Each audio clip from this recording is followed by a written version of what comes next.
Dr. E. Laquint Weaver, welcome to American Black Journal. Thank you for having me. So I'm really excited to talk to you about the series we're doing on the Black Church in Detroit and the role of gospel music. Let's start with the Hallelujah Singers. Tell us about where that comes from and why you do it. Well, Hallelujah Singers now, as of this year, are 41 years of age. We began back in the 80s, and it was a smaller group consisting of my cousin, Renee, my god sister, Dawn, and a good friend of mine named Leon, and my play uncle, the late Bill Davis Cosby Jr.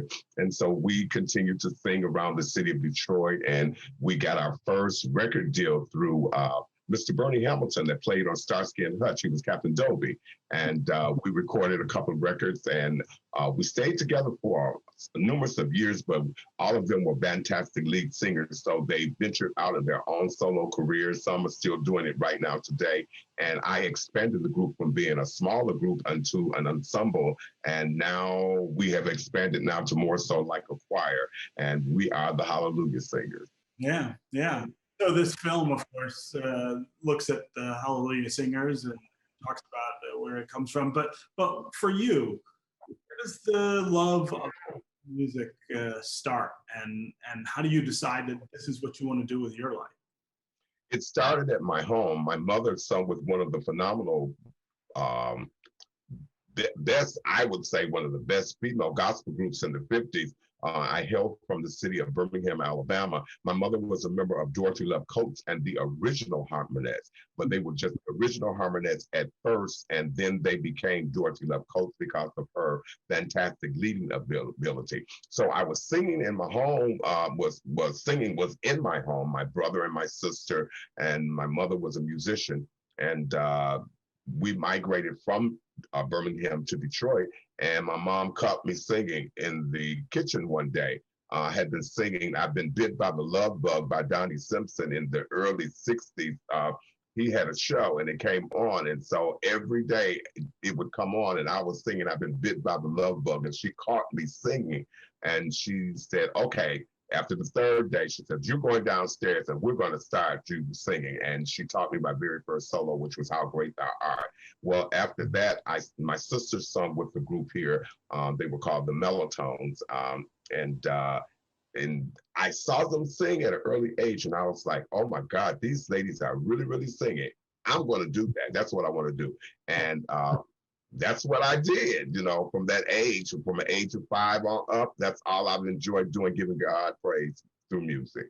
Yeah. So a lot of people, of course, associate gospel music with the church, and that's where you can, of course, regularly hear gospel music. But for you, it goes far beyond that. I mean, for you, it starts in your home, but also the Hallelujah Singers are a community choir.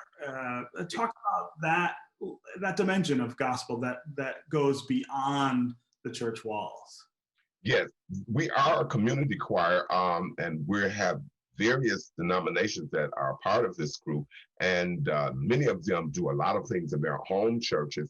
And wherever we're needed, we go. So we've sung for various people. Martha Jean the Queen, King of Kings. We did that for like 13 years. We backed up and did work with the OJs. We did work with Trace Akins, and the list goes on. We were on Kim's Christmas album.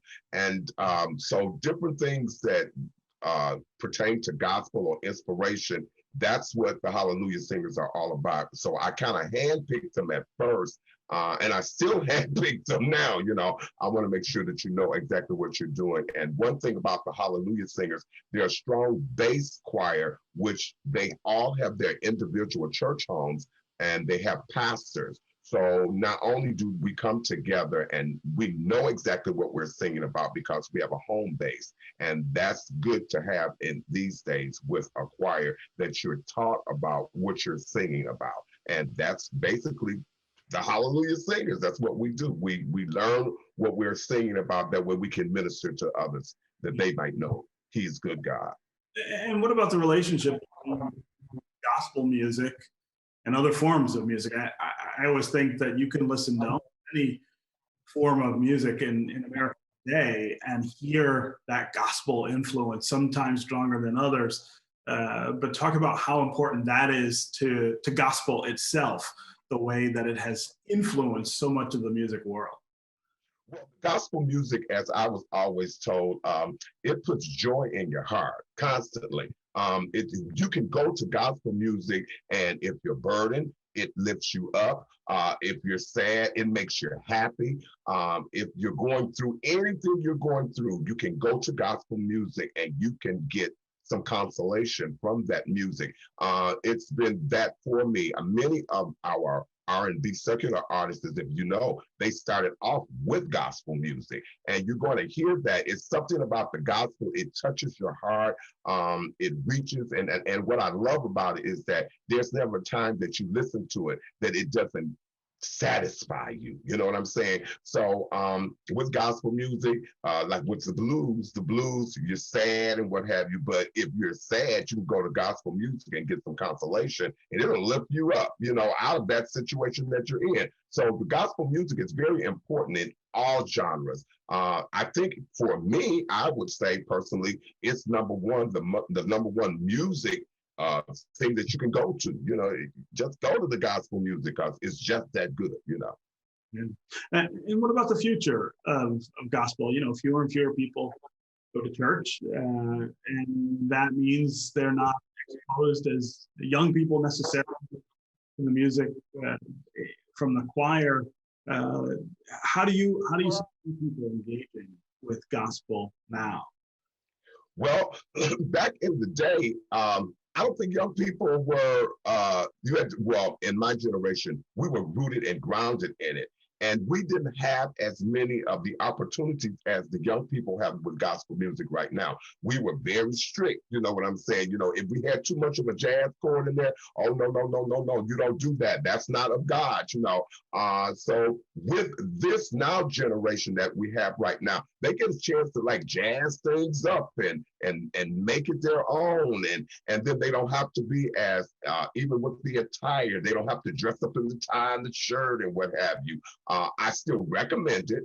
I think that it's needed. I still love my choir robes. I affiliate choir robes with gospel music, but things have changed, and so we go with the change and what have you. But there's always a foundation, and I always say to the young people that are surround themselves around me, hey, remember the foundation. It's so important that you remember your hymns and your anthems. Those are the things that if those people hadn't paved the way, like my mother's group and the Caravans and James Cleveland and Donald Wills and so forth, you wouldn't be able to do what you're doing today. You know what I'm saying? My mother used to say that they sung so much they weren't even paid. They would just pack up their gowns and their robes and the shoes and get in the car, and they couldn't eat at every restaurant. So they said they used to make roll steak sandwiches, which is bologna sandwiches and bread with mayonnaise, and cut them in half and make enough for everybody so they could eat on the road. But nowadays we get to fly first class and everything, so everything has changed for that. But I just like the young people to just remember where you came from, and then don't leave that foundation out. Keep it, learn about it, because it will be instrumental to you in your career later on down the line. Well, Dr. Weaver, it was really great to have you. Congratulations on all of the great work with the Hallelujah Singers. Thank you so much, and thank you for having me.